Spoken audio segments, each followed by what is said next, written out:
আমি সংঘমিত্রা, এখন রয়েছি অলিভ রিসর্টে বান্ধবগড়। এখানে চেক ইন টাইম হচ্ছে 2টো দুপুরে, আর চেক আউট টাইম হচ্ছে দুপুর 12টা। রুমের ডিজাইন কিন্তু মার্ভেলাস। বেডটা অনেক বড়, আর রয়েছে গ্লাস উইন্ডোজ যেখান দিয়ে তুমি বাইরের দৃশ্য দেখতে পাবে।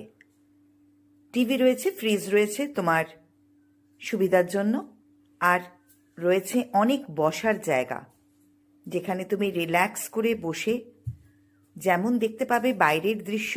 রয়েছে কোজি কর্নার যেখানে তুমি বই পড়তে পারবে, নিজের কাজ করতে পারবে। সব মিলিয়ে ঘরটা কিন্তু চমৎকার।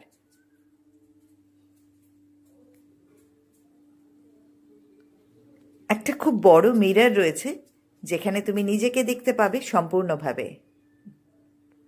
এই অলিভ রিসর্টের মধ্যেই রয়েছে সুন্দর ছিমছাম সাজানো গোছানো একটা সুইমিং পুল, পরিষ্কার নীল জল, সবুজ গাছগাছালি দিয়ে ঘেরা। তার বাইরে চোখ রাখলে এত সুন্দর একটা ক্ষেত রয়েছে, দেখে চোখ জুড়িয়ে যায়। এখানকার ব্রেকফাস্টও কিন্তু দুর্দান্ত। রয়েছি অলিভ রিসর্টে। ৩,৫০০ টাকা করে ভাড়া per day with complimentary breakfast. Bandhavgarh tiger reserve থেকে এটা 1.3 কিলোমিটার, আর বাই রোড পৌঁছতে হলে 3 কিলোমিটার্স। অ্যাকচুয়ালি বান্ধবগড় টাইগার রিজার্ভের যে মেন গেট, যেখান থেকে সাফারির গাড়িগুলো ছাড়ে, সেখান থেকে এই resort around 3 kilometres. Bandhavgarh tiger reserve নাম শুনেই বুঝতে পারছ, বাঘ দেখার জন্যেই সবাই এখানে আসে। আর বাঘ যদি তুমি দেখতে পাও তাহলে তুমি হচ্ছ সৌভাগ্যবান। একেবারে শান্তভাবে চুপচাপ তোমাকে অবজার্ভ করতে হবে, চিৎকার চেঁচামেচি একদম নয়।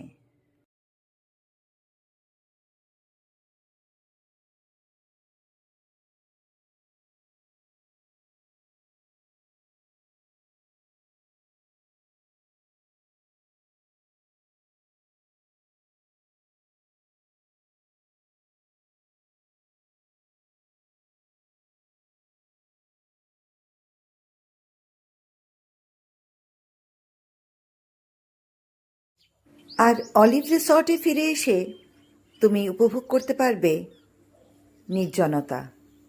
একেবারে শান্ত পরিবেশে কয়েকটা দিন কাটিয়ে যাও। সত্যি একবার এলে না বারবার আসতে ইচ্ছে করবে। আমরাও তাই ডিসাইড করেছি আবার খুব তাড়াতাড়ি এই অলিভ রিসর্টে চলে আসবো।